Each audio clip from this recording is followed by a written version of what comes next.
के साथ बाढ़ का संकट, पहाड़, रेगिस्तान और मैदान, हर जगह बेहिसाब बारिश से बर्बादी की तस्वीरें सामने आ रही हैं।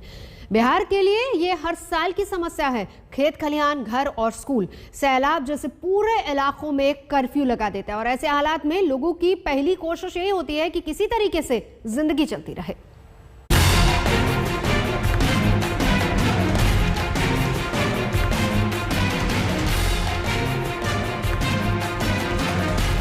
यह है बाढ़ के आगे बेबस बिहार की तस्वीर। बारिश के साथ उत्तर बिहार के बड़े इलाके में मुसीबतों का दौर शुरू हो चुका है।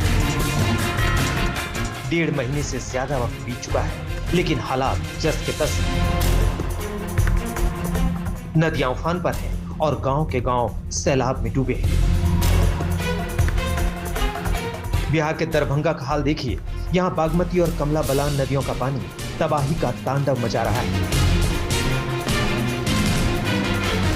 दरभंगा जिले के कई प्रखंड और पंचायत इस वक्त पूरी तरह पानी में डूबे हुए हैं।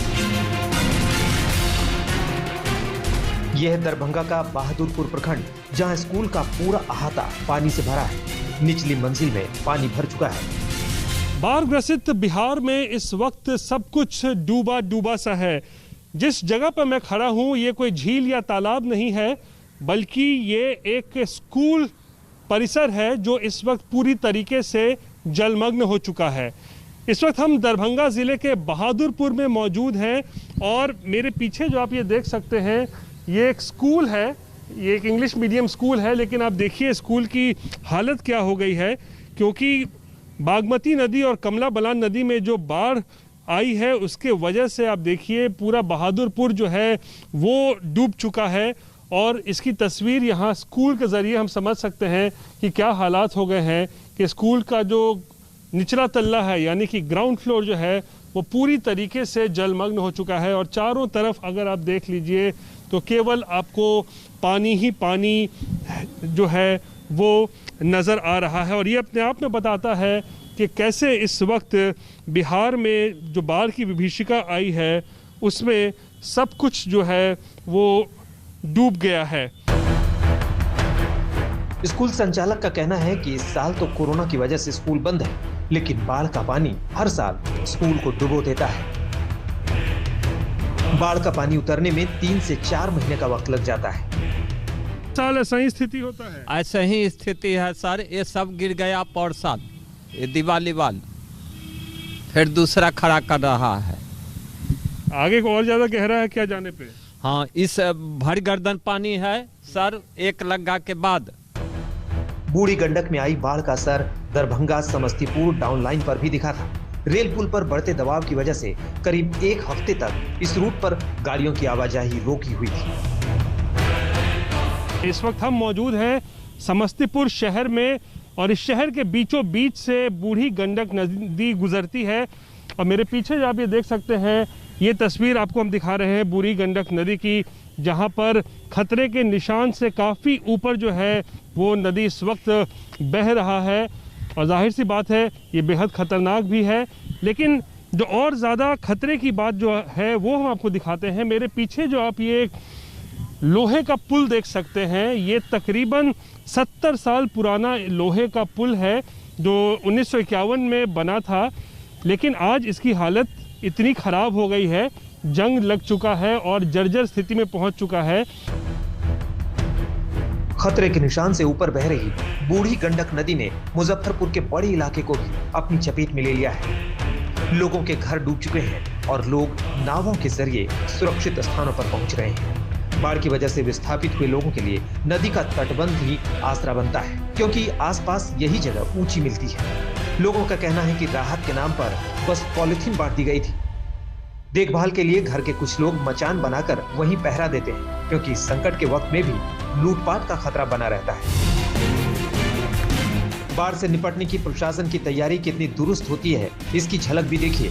बिहार के बगहा में गंडक नदी पर बने बांध को बरसात से पहले मजबूत कर लिया जाना था, लेकिन हकीकत ये है कि पिछले 1 महीने में 5 जगहों से बांध को नुकसान पहुंच चुका है। लोग इस बात से डरे थे कि बांध टूटा तो अचानक ही बड़ा संकट सामने आ जाएगा। लोगों के विरोध प्रदर्शन के बाद जेडीयू सांसद और एमएलसी मौके पर पहुंचे थे। लोगों की मांग थी कि मरम्मत के नाम पर हो रही लूट की जांच होनी चाहिए। लोगों का सवाल सैलाब संकट की तरह ही पुराना है कि प्रशासन के दावे हर साल बाढ़ के पानी में क्यों बह जाते हैं। आखिर भ्रष्टाचार को रोकने के लिए अभी तक मजबूत तटबंध क्यों नहीं बन पाया है। दरभंगा से रोहित कुमार के साथ आज तक ब्यूरो। मॉनसून की बारिश से मैदान ही नहीं बल्कि पहाड़ भी परेशान है। दरकते पहाड़ों से सड़कें तबाह हो चुकी हैं। मॉनसून की बारिश पहाड़ों के साथ साथ तपते रेगिस्तान में भी बाढ़ का संकट लेकर आई है। बद इंतजामी की वजह से लोग परेशान हैं।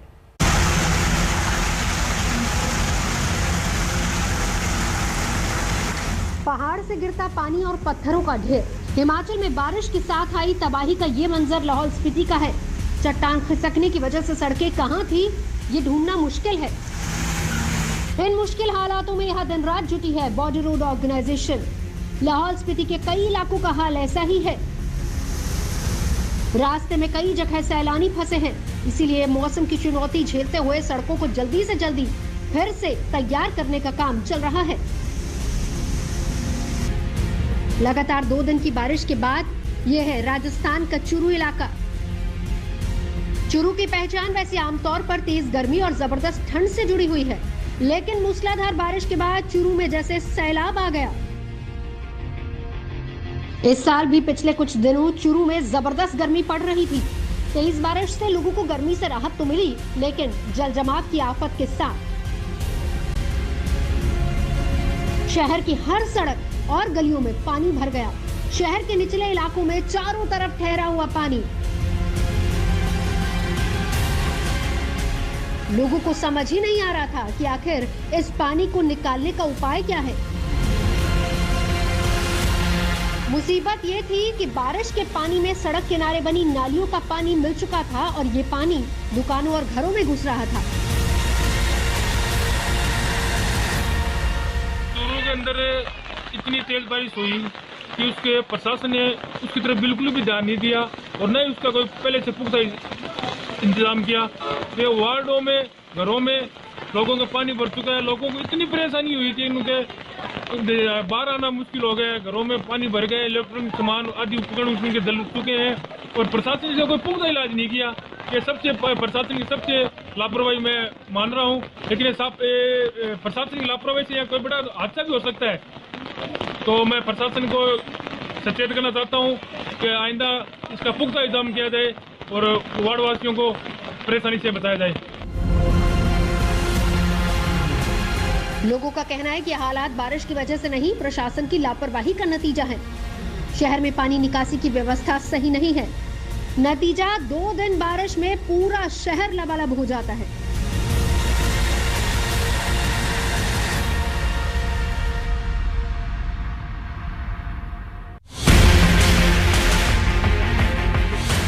पानी में डूबे डूबे इस शहर को देखिए।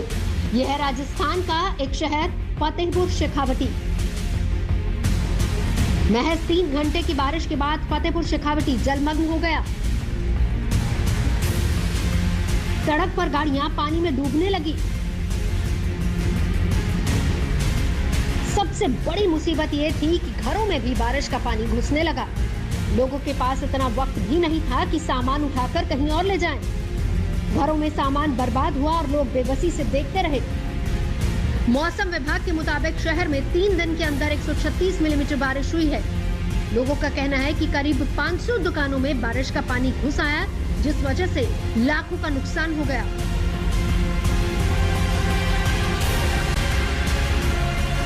कुछ इलाकों में 8 फीट तक पानी भर गया। शहर के एक इलाके में करीब 35 जानवर पानी में घिर गए। लोगों ने किसी तरह से इनकी जान बचाई। फतेहपुर शेखावटी के लिए मॉनसून के साथ जल भराव की मुसीबत ऐसी है कि लोग बारिश से डर रहे हैं। मौसम विभाग ने चेतावनी दी है कि आज से 2 दिन तक फतेहपुर शेखावटी में भारी बारिश हो सकती है। अनुमान ये भी जताया जा रहा है कि 18 जुलाई को सिस्टम का सबसे ज्यादा असर भरतपुर और जयपुर के पास रहेगा।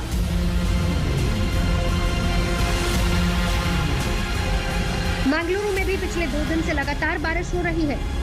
यहाँ मंगलुरु जंक्शन और ठोकुर के बीच रेल की पटरियों पर मलबा आ गया है। इस हादसे की वजह से कोंकण की तरफ से ट्रेनों की आवाजाही प्रभावित हुई। कुल मिलाकर पहाड़ से लेकर रेगिस्तान तक बरसात के साथ बद इंतजामी की वजह से अलग अलग तरह की आफत आई है। चूरू से विजय चौहान, फतेहपुर शेखावटी से राकेश गुर्जर के साथ आज तक ब्यूरो। रुकेंगे एक ब्रेक के लिए। आज तक पर खबरों का सिलसिला जारी।